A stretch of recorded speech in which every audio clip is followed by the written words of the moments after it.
Most gardeners think mulch is about weed control or aesthetics. That mistake quietly wrecks raised beds every season. Mulch is primarily a moisture management tool, and when it's chosen poorly or applied without understanding how it behaves, beds swing between waterlogged and bone-dry. I've watched gardeners overwater for weeks because the surface looked dry, only to rot roots underneath. I've also seen beds fail in heat waves because the wrong mulch let moisture escape faster than plants could replace it. If you care about results, you have to treat mulch as part of your irrigation system, not decoration. I've tested this across backyard beds, high-sided raised beds, and organic leaning hydro setups, and the differences are not subtle. Raised beds lose water faster than people admit, and mulch choice decides how bad that gets. Raised beds drain well by design, but that also means they dry out faster than in-ground soil. Exposed sides shed moisture, warm up quickly, and pull water upward through evaporation. Without mulch, a raised bed in full sun can lose usable moisture in the top 6 inches within a day during warm weather. Mulch changes that dynamic completely, but only if it matches the conditions. In side-by-side beds I've monitored, identical soil mixes behaved like different systems once mulched.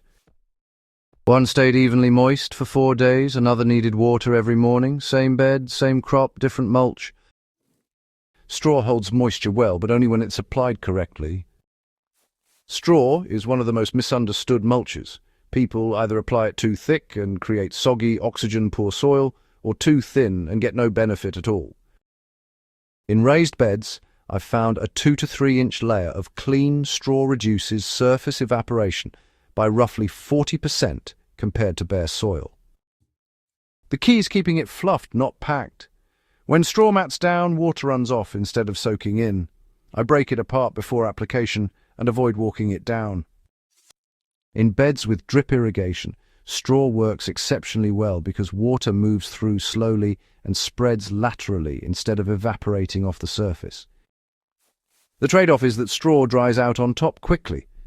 Gardeners mistake that for dry soil and overwater. Underneath, moisture is often fine. If you don't check below the surface, straw can trick you into drowning your plants. Shredded leaves create the most stable moisture profile over time. If I had to choose one mulch for long-term moisture stability in raised beds, it would be shredded leaves.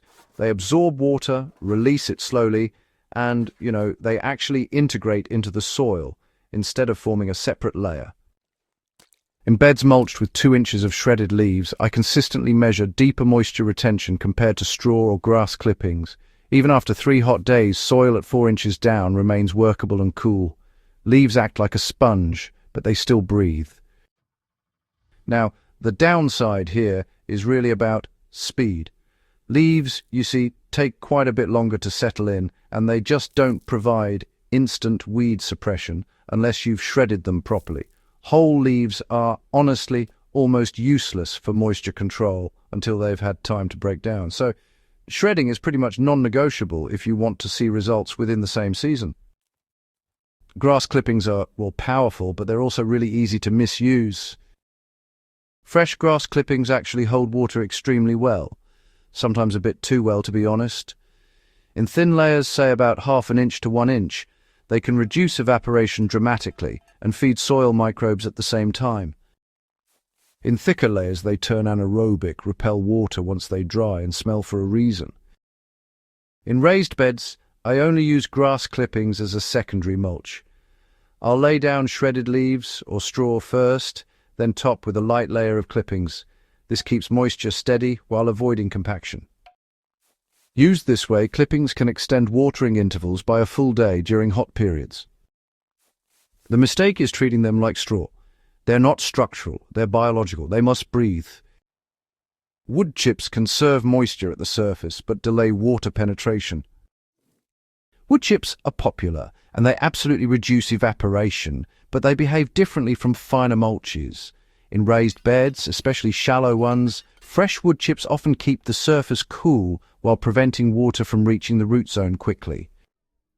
In my tests, beds mulched with 3 inches of wood chips stayed cool, but, They required longer irrigation times to fully hydrate the soil underneath. Short watering cycles barely penetrated the chip layer. This leads gardeners to think the soil is moist when it's not, or to water too frequently without depth. Wood chips really shine in perennial systems and pathways. In vegetable beds, they work best when pre-composted or used sparingly over a finer base layer. Otherwise, moisture distribution becomes uneven. Bare soil is not neutral. It actively works against you. Some gardeners avoid mulch to, let the soil breathe. But in raised beds, bare soil breathes moisture straight into the air. Surface crusting increases, temperature swings widen, and watering efficiency drops. In unmulched beds I've monitored, surface moisture evaporated within hours, forcing roots to chase water downward. Plants survived, but yields dropped. Mulch doesn't just conserve water, it stabilizes the root environment. That stability shows up in growth consistency and fruit quality. Climate and bed depth change, which mulch works best. In shallow raised beds under 12 inches, moisture loss is more extreme. Finer mulches perform better because they slow evaporation without blocking infiltration. Hot, windy climates punish lightweight mulches. Straw blows away unless anchored. Leaves hold better. Humid climates demand more airflow. Overly wet mulches can cause fungal issues if not managed. There is no universal best mulch, there is only appropriate mulch for your conditions. Hydroponic and hybrid systems still rely on surface moisture control. Even in systems that aren't soil-based, evaporation management matters. In media beds or wicking setups, surface coverage reduces temperature spikes and stabilizes moisture gradients. I've used thin organic covers in hybrid systems to reduce evaporation from exposed media. The same principles apply. Finer materials regulate moisture more evenly, while coarse materials protect but slow exchange.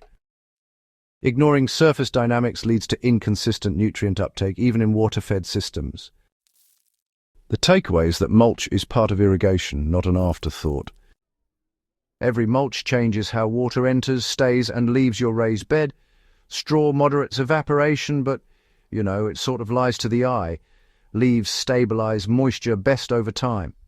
Grass clippings are effective in moderation. Wood chips protect, but, honestly, they demand patience and deeper watering. The biggest mistake is choosing mulch based on availability or appearance instead of function. When you match mulch type and thickness to your bed depth, climate, and watering method, moisture becomes predictable instead of reactive. That predictability is what separates productive gardens from constant troubleshooting. If this helped you rethink how mulch actually controls water in raised beds, consider subscribing to the Husbandry channel and sharing this video. Growing better food isn't about watering more or less. It's about building systems that hold moisture, where plants can actually use it season after season.